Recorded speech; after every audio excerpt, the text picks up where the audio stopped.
Hi and welcome to the latest UK Connect webinar, where today we're going to be discussing all things wireless bridging. But before we go into it too much, let's introduce ourselves. So my name is Hannah, I'm Marketing Manager at UK Connect. Yeah, hi everyone, I'm Joe Budner-Hunt, I'm the Head of Solutions at UK Connect. Yeah, and hi, my name is John Tarleton, I'm the UK and Ireland Regional Sales Director for Siklu.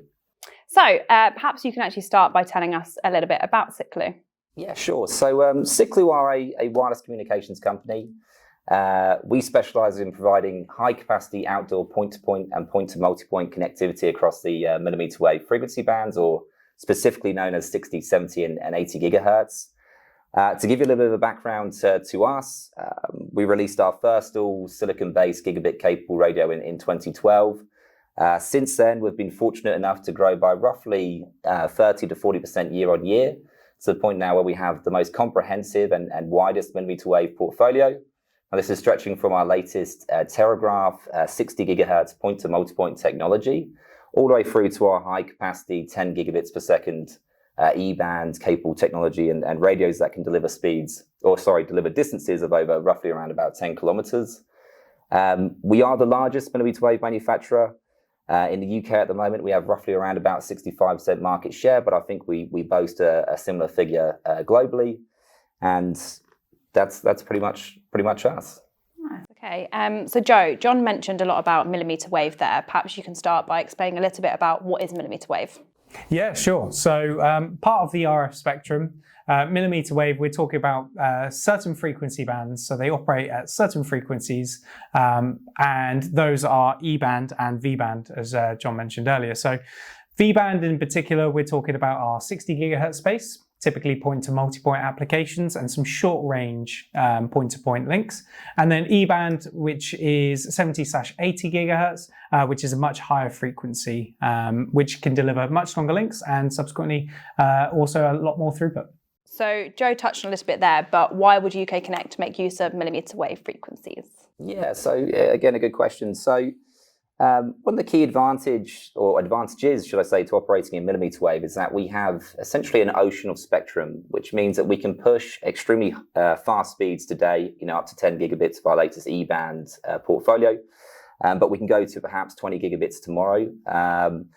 This as well, coupled with our highly directional beams that we utilize coming out of the physical radio antenna, means that we are pretty much or virtually interference-free in this spectrum, which is why we're extremely reliable for providing gigabit connectivity for perhaps MOD connectivity or home connectivity. But it goes further than that because really we are just a connectivity provider that can connect any application reliably and dare I say, cost effectively. Yeah, and to add to that, the question might be, well, UK Connect, why aren't we using perhaps maybe some more cost-effective options like 5 gigahertz and that sub-6 gigahertz space, especially in places like metropolitan areas where Wi-Fi operates in that exact same frequency space as does other uses of technology, radar, for example. It's just so filled with interference, and that interference-free element of mmWave, something which isn't otherwise widely adopted, just means that we're able to plan for much more stable connectivity, something that won't necessarily be impacted by other sources of interference in surrounding areas. Okay, so start to understand a little bit about why mmWave, but I know we've got John here today, but why Siklu?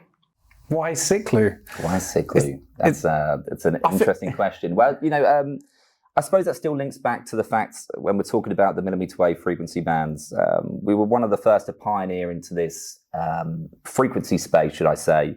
And because we've now adopted such a wide portfolio of products, it means that we can address many connectivity demands by connecting whatever application that needs to be connected. So, we can deliver speeds of anywhere from 100 megabits all the way through to 10 gigabits full duplex and pretty much anywhere in between. And it's this with the reliability of the products. For example, we have a 90-year mean time between failure on all of our radios. We're talking they're IP67 rated, pretty much our entire portfolio, which means water and dust proof. We've got years of experience within our team deploying Siklu radios. Not just Siklu, other point-to-point technologies as well. There's a wealth of manufacturers out there. But what I can safely say from my position, ultimately the guy responsible often for trying to get these things to work, is that It causes very few headaches. It's a robust product. And gives us stable connectivity. Mm-hmm. Again, millimeter wave is the correct frequency space for a lot of these applications. There are other millimeter wave providers, and I won't say them now for, John might get upset. But importantly, Siklu has time and time again proven that they are the go-to choice for millimeter wave applications. And that is because of the reliability, the outright performance of their product. And we'll talk about some of the projects that we've been involved in a moment, but very rarely do we see it not making maximum use of that link budget that we calculate when we do our design and planning, which means that we don't fail to deliver when we use Siklu for our projects. Yeah, and just if I may to add to that, you guys do a lot of work with the MOD, so security is a big aspect to your offering, should I say, and absolutely in these sorts of environments, you have to have the most secure, robust communication equipment. Now, Siklu is inherently secure by design anyway, but of course we offer AES encryption across our entire portfolio. So from a security aspect, I think this is a big advantage for UK Connect. Okay, so I know obviously UK Connect and Siklu have been working together for a number of years, and we've briefly touched on point-to-point there. Perhaps we could start by explaining a little bit about what point-to-point is and perhaps some recent projects we've been working on in that area.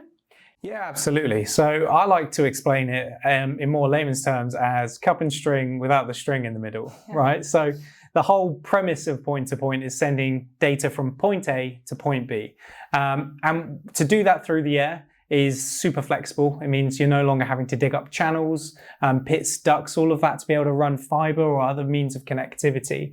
And we can simply go from one location to another with a high capacity radio and send any of that required data through the air. And yes, it is a line of sight technology. So it is reliant on you being able to see from one end to the other.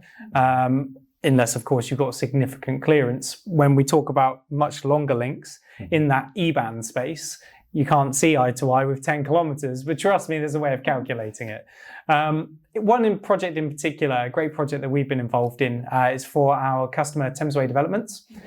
So in their Woking development, which is a large town centre project for Thamesway, they've got 3 key buildings which we've been privy to and working within. One, it started with Harrington Place, which is a high-rise commercial property, so it's a block of apartments. And from there, they have a fixed line circuit coming in. It's okay, John. They have got Siklu as well, but they have got a fixed line to bring in their internet connectivity. Now, a short distance from there, I can't remember off the top of my head how far, but I think we're probably talking no more than a mile as the crow flies. Is Poole Road Energy Station. And again, they have fixed line connectivity. But one of the things that we wanted to be able to give both of those sites is redundancy or WAN resiliency in the event that they have a failure. The energy centre is critical to providing kind of utilities to the town of Woking, as is internet services to Harrington Place for accommodation. Everybody in their residential premises needs connectivity these days. Yeah. Who can live without it, right? So we provide a 10 gigabit per second through the air link from one location to the other in order to be able to provide failover should any one of those circuits have a problem. Now, to complete that kind of triangle of connectivity, as we call it, there's also Cornerstone. So it's another building within the Woking development. And what's really cool, like Harrington Place, it's a high-rise apartment building. I think it's something in the region of 100 demises. And that has no fixed line connectivity. Its sole means of getting internet services into that property is via another Siklu 8010 10 gigabit per second link, which goes directly through the air from Harrington Place over to Cornerstone and gives it super fast connectivity. And I'm happy to say it's been in and stable ever since. Oh, wow. So what was the initial brief from Thamesway in terms of why this method of connectivity was chosen over traditional fixed lines into each building? Yeah, great question. So in particular, when we talk about Cornerstone, fixed lines are costly. Everybody knows it. You bring in a fixed line into a site, you generally have a installation fee and then some sort of ongoing monthly bill. Yeah. If you're already paying for that and you've got another property, say a mile away from it, it could even be up to 10 kilometers, I should say. Yeah. 10 kilometers away. Why not share that service? Why not split the cost? Now, when we talk about developments, it doesn't all happen at once. And often you need rapid connectivity and something that's able to grow and move with that property as well. So in the case of Cornerstone, the second that building was built, and you want to be able to get tenants into there, ultimately you've got to make money, right? You don't want to be waiting around for fixed line services to come into the property. So being able to deploy a Siklu radio means that we can rapidly connect the building without having any sort of lengthy lead times with fibre contractors, for example. Okay. So I think we've covered point-to-point and that kind of area, but you mentioned also earlier point-to-multipoint, I believe. So perhaps you can tell me a little bit about that. And again, any projects we've been working on recently for that. Yeah, so whereas point-to-point is one radio talking to another, A to B, point-to-multipoint is somewhat self-explanatory. It's one point of presence, so location A, and that could be serving multiple different locations. And in fact, one of the projects that we've been involved in, and I'll talk about it more in a moment, we use more of a mesh topology, and that's through the advancement of Siklu's Terragraph product. So John, could you provide a bit more information on Terragraph? Yeah, absolutely. So Terragraph came about off of the, if you like, the TIP Umbrella conference in 2016, where essentially the connectivity leaders of the world come together and try and solve ways of getting the world better connected. One of the biggest headaches in 2016, and actually even today, is that last mile connectivity problem where fiber just is cost prohibitive to deploy. So Facebook themselves decided to take the lead on this project. They landed on the fact that wireless was the best medium to get these areas quickly connected. As Joe has already mentioned, it's a quick way to solve that connectivity problem. Landed on the frequency of 60 gigahertz because of the fact that it's generally quite an unlicensed spectrum, should I say, globally. And it has the advantages of not suffering from interference because we operate in a different frequency band to Wi-Fi. Landed that it had to be point-to-multipoint and, of course, cost-effective in terms of delivering the subscriber to the home, which is the other end of the radio connecting the building at the end. Essentially gave us the blueprints and design for the solution as Siklu were the largest, or still are the largest mmWave manufacturer in this space. And away we went. So we developed an N366 node, which offers 360 degrees worth of coverage that can connect to 60 gigabit capable subscribers. We have three flavors of subscribers now. We have what we call the residential one, which is small form factor in size, delivering gigabit connectivity, as I mentioned. We then have another subscriber that offers a little bit more functionality, so we can do such things as PoE out to power a camera or perhaps an access point. And we also have a long-range subscriber, which allows us to cover much further distance from the base unit to the end home or business or application that we're trying to connect. Okay, and so perhaps you could talk about how we're making use of this in the real world. Yeah, exactly. So everybody knows UK Connect for working within the construction industry. But what people may not be aware of necessarily is that we do a lot of MOD-related projects. So we work with the Ministry of Defence and in particular with Landmark. And of recent, we've had a project where we've needed to be able to deploy rapid connectivity to a series of camps throughout the UK. And using Siklu Terragraph, we've been able to combine it with fixed line services. With a next generation firewall. So we're bringing in internet services into the core. We then add on our other technology stack to make sure that we've got, layer 3 capability, everything's secure. But the challenge with these military camps is that more often than not, they're quite wide spaces, they're large chunks of land, and they have lots of buildings on them, and a lot of them were built in, say, like the 1930s, where there's generally no connectivity into any of these at all, right? So what we would often do is build a mesh network using the Siklu Terragraph technology. So these omnidirectional N366 nodes, where we'd have kind of a backbone structure of those which would make their way throughout the camp. And then from there, each building we want to actually connect to the service, we would mount a terminal on the outside, which would then connect itself back to that node and subsequently all the way back to the rest of the network. The brilliance of it, and Siklu's implementation in particular, is that it's all layer 2. for the techies out there, it means that it's really easy to kind of deploy it within certain parameters, and means that all of the kind of configurational piece we deal with from the core, which is particularly great. Off the back of the terminals, as John mentioned, there's a few different options, but generally what we do is then run some sort of Ethernet cable inside and then use our chosen wireless LAN vendor, Ruckus in this case, to be able to provide Wi-Fi connectivity. Okay, so some real, I guess, mission critical projects there. But a lot of the audience that are listening today are construction and house builders. So how can this kind of technology apply to that industry? Yeah, do you want me to go on this one? Hey, you crack on. Yeah, you go ahead. Yeah. So I think I mentioned before, Siklu have developed this latest Terragraph technology to solve that last mile connectivity headache. So residential connectivity is a big market for us now, just because running a fiber to every single individual home or any form of application that's on site when a housing construction company is putting these houses up just isn't feasible, and it takes quite a long time. Now, one of the things that is worth mentioning is that we are not competing with fiber necessarily. We are absolutely complementary to fiber. We're just a reliable way of extending that network reach. So, for example, in a residential area, because we can now bring the cost down of our CPE or terminal unit, as Joe referenced it as, it is a cost-effective way of quickly connecting these residential areas reliably with gigabit connectivity, as it is truly becoming a gigabit world, as we see the demand for connectivity ever increasing in the UK market, but also globally.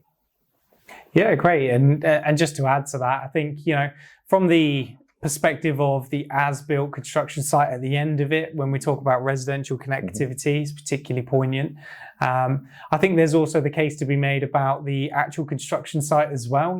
Whilst it's being built, as a lot of our contractors and customers do, being able to distribute services throughout the construction site is inherently important. Modern day technologies and modern day construction relies on information. That information generally delivered to handheld devices to construction workers on site. So whether that's building management information, workloads, work orders, that type of stuff. Being able to distribute connectivity from a single source is really powerful, and that's in particular where we would see Siklu fitting in within the construction site. Okay, we've had a lot of interest in this topic kind of leading up to this webinar and on the call today. So I'm actually going to jump straight to the questions because we've actually got quite a few to get through. The first one I'm going to start with is Joe. So do I have to pay for an Ofcom license? Yeah, great question. You do. Yes. So in both cases with Siklu equipment, whether it's V-band or E-band, you do require an Ofcom license. So E-band is generally it's £50 per link, and you register a license with Ofcom for every single link. V-band is typically £75 for a 5-year site-wide deployment, and that's regardless of how much kit you have on that site. The big thing to stress really there is, when it comes to mmWave frequencies versus actual registered licensable links with Ofcom, Siklu kit and the mmWave frequency is a self-coordinated license. So when you look at, say, some of those proper licensable spectrums where you might have to go and buy your own frequency, usually in, say, like the 10 to 12 gigahertz area, that can often cost thousands of pounds per link because you're buying that frequency space. Wow, okay. Another question we have is a little bit around a buzzword that we've been talking about a lot recently, but how does 5G and Siklu work together? Yeah, great question. We should have the answer for that one, right? Yeah, so 5G is, it's a behemoth. It's something that's already in the UK now, and it exists because of manufacturers like Siklu, who are able to provide last mile connectivity for the mobile network operators. So when they look at being able to deploy 5G radio access networks, masts, as it were, into certain locations, they need to be able to provide connectivity to those masts. And that's very specifically something that Siklu can do with their mmWave radios, generally some of the E-band technologies because of its longer distances. Yeah, absolutely, and can I add to that. So, I mean, mobile operators with 5G being the buzzword now for UK market, global market, etc. We're seeing a lot of 4G, 5G small cells going up, all over the place. Now, the problem is there's a lot of small cells going up all over the country. Now, to physically run a fiber cable to each one of those is challenging. So we need to find a quicker, reliable way to do that instead. And dare I say, Siklu's latest Terragraph technology, because it's street level. It can bounce from lamp column to lamp column and provide the multi-gigabit connectivity to connect up and backhaul those 4G or 5G small cells that we have today. Okay. In particular, in the case of the construction site, just to add it in here, UK Connect, if we're providing a 4G or even 5G in this case, wireless WAN cellular broadband service, again, that's how 5G and Siklu we see working together. We will bring in the connectivity through our Cradlepoint 5G wireless WAN services and then distribute out through Siklu. Yeah. Okay, it's quite complementary then. And John, how would the kit fare on a construction site? Good question. As long as no one tries to put a hammer for it, we should be okay. There's no guarantee. No, I mean, Siklu is incredibly robust by its own design. So I think I may have touched on it before, but our products are typically all IP67 rated, so water and dust proof. And obviously on construction sites, we're going to be kicking up a lot of dust as we're creating new builds, etc. So this is obviously a key advantage. The other huge advantage to Siklu as well is that the components that we design this product with, it really is carrier grade. So it's not, dare I say, low cost or cheap parts. It is designed to be in even the toughest locations, whether that be, mounted on a hill in Scotland, and it's been deployed there for the last 10 years and seen all the rain and all the seasons battering it, and it's still working today. And we have multiple links out there that are actually still doing that. So Siklu is a quality product that is designed to withstand challenging deployment locations, shall we call it? I think we certainly put that to the test a few times. So I know we touched on this a little bit earlier, but one of the key questions we've had through is this the future of homeowner broadband? Yeah, that's again an interesting question. Is it the future? I think it's definitely got a big role to play in the future of providing residential connectivity and homeowner broadband. As we've discussed, Siklu is a great way to scale out and extend essentially your network reach quickly and reliably, because we don't suffer from the interference, and we can do fast speeds as we've already mentioned. However, I think it's going to be a combination in reality. Fiber will still have a huge role to play, but most certainly mmWave will be a great add-on to help achieve better connectivity quicker. And final question, which I think has to be my favourite. It's actually been asked quite a lot. Is the frequency harmful? I think it's something everyone wants to know that's too afraid to ask. Tin hats at the ready. Yeah.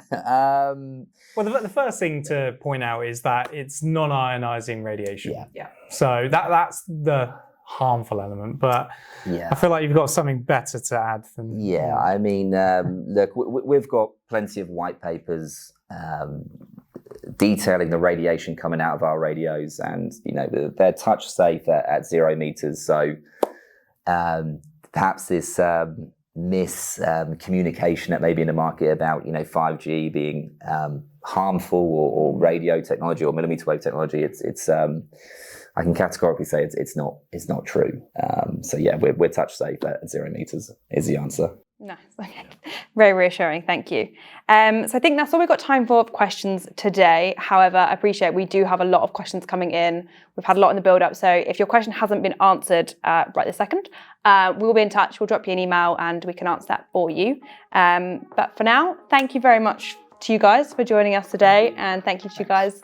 We'll look forward to seeing you in the next webinar.